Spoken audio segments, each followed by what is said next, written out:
सारा राज्य में विजु जनता दल पक्षर 27तम प्रतिष्ठा दिवस पालन कर अवसर में विभिन्न कार्यक्रम अनुष्ठित होउछि। नयगढ़ ब्लॉक और नयगढ़ पौरांचल युवक मानक नहीं एक गणदौड़ अनुष्ठित होता। नयगढ़ विधायक डॉक्टर अरुण कुमार साहू नेतृत्व में 10,000 युव और छात्र एकाठी होते। नयगढ़ दक्षिणकाली पड़िया सकाळु सकाळु छात्र और युवक माने पहुंची विभिन्न नारा देथिले।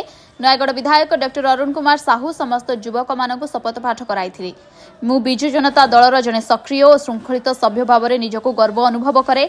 ओडिशा विकासर सारथी नवीन पट्टनायक नेतृत्व में विकास को अधिक त्वरान्वित करने सैनिक हिसाब से कार्य करी राज्यर विकास पाई संग्राम करी। आज 27तम प्रतिष्ठा दिवस रे शपथ करुछि कि ओडिशार स्वार्थ पाई उत्सर्गीकृत भाव में कार्य करबा सह एक समृद्ध सशक्त स्वाभिमान और नवीन ओडिशा आम ओडिशा रे शामिल हेबी।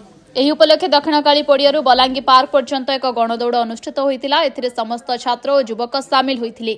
आज यह कार्यक्रम में नयगढ़ पौराध्यक्षा निरुपमा खटेई, उपाध्यक्ष गुरुप्रसाद जेना, नयगढ़ ब्लॉक अध्यक्ष किशोर चंद्र साहू, उपाध्यक्षा लक्ष्मीप्रिया साहू, ओडगाम ब्लॉक अध्यक्ष लोकनाथ साहू, नयगढ़ बिजु महिला सभानेत्री बिरोजा लक्ष्मी साहू, नयगढ़ निर्वाचन मंडली सभापति गंगाधर पंडा, नयगढ़ युव बीजेडी सभापति दुर्योधन बेहेरा, छात्र बीजेडी सभापति नीलमाधव पंडा, नयगढ़ ब्लॉक बीजेडी सभापति अजित प्रसाद साहू समेत बहु कर्मकर्ता जोग देथिले। ब्यूरो रिपोर्ट बाघुआ वार्ता। आज विजु जनता दलर 27तम प्रतिष्ठा दिवस ए उपलक्षे नयागढ़ ब्लॉक एवं म्युनिसिपालिटी विजु जनता दल तरफ एक विशाल गणदौड़ कार्यक्रम अनुष्ठित होता। एथिरे हजार हजार संख्यार छात्र युवक एवं जनसाधारण जोग देइथिले। आशातीत भिड़ होगला। तेणु एथिरु स्पष्ट अनुभव करी होउची माननीय मुख्यमंत्री श्रीयुत नवीन पट्टनायक प्रति लोकंकर स्नेह श्रद्धा सम्मान आशीर्वाद अतुट अच्छी एवं बढ़ुची। आमर प्रथम कथा होउची स्वर्गत बिजु बाबू ना जो दल है विजु जनता दल से निरंतर भाव में जनसाधारण सेवा कर चलती एवं ओडिशा को सारा भारत वर्ष एक अग्रणी राज्य में परिगणित करने जो निष्ठापर उद्यम करुछंती ताहा जनसाधारण सहयोग में साकार हबार लगी।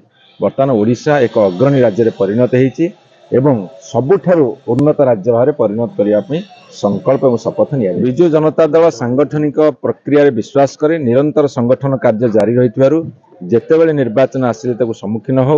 आपण देखिए पंचायत निर्वाचन सफलता, म्युनिसिपालिटी निर्वाचन सफलता एवं कोऑपरेटिव निर्वाचन सफलता ता स्पष्ट प्रमाण करुची विजु जनता दल सबुबले प्रस्तुत अच्छी 2024 को मध्य प्रस्तुत होगी अच्छी। विजु जनता दल प्रतिष्ठा दिवस सारा ओडिशार धूमधाम रे पालन करा जाउची। खास करी आम नयागढ़ रे आम माननीय विधायक डॉक्टर अरुण कुमार साहू नेतृत्व में विशाल गणदौड़ कार्यक्रम माँ दक्षिणकाली पड़ियारू आरंभ करा जाई बलांगी पार्क रे शेष करागला।